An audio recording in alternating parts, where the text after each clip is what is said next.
Hello hello hello चिक। आसमां और गगन को छोड़कर अपने कोमल पैरों तले आप सबों के बीच आ रही हैं बंगाल की मशहूर अदाकारा मिस चूसी रानी। जी हाँ मेरे दोस्तों, सदाबहार Chitrahaar recording dance lovely films production company के माध्यम से प्रस्तुत करते हैं एमए के लवंडा हीरोइन लेखा नाचे। Ready 1 2 start.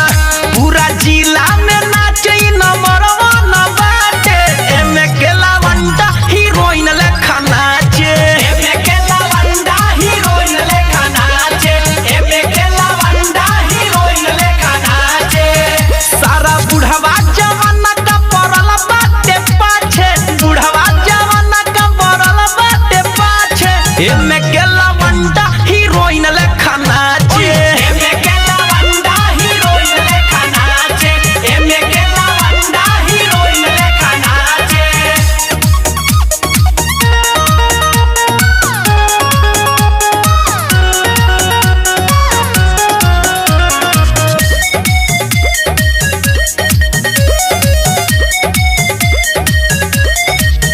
असटे जवा बजा चढ़ेला हो, सबके नजरिया में गड़ेला हो।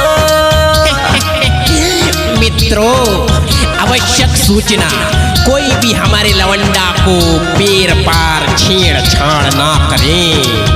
असटे जवा बजा चढ़ेला हो, सबके नजरिया में गड़ेला हो। बाबे कम सिन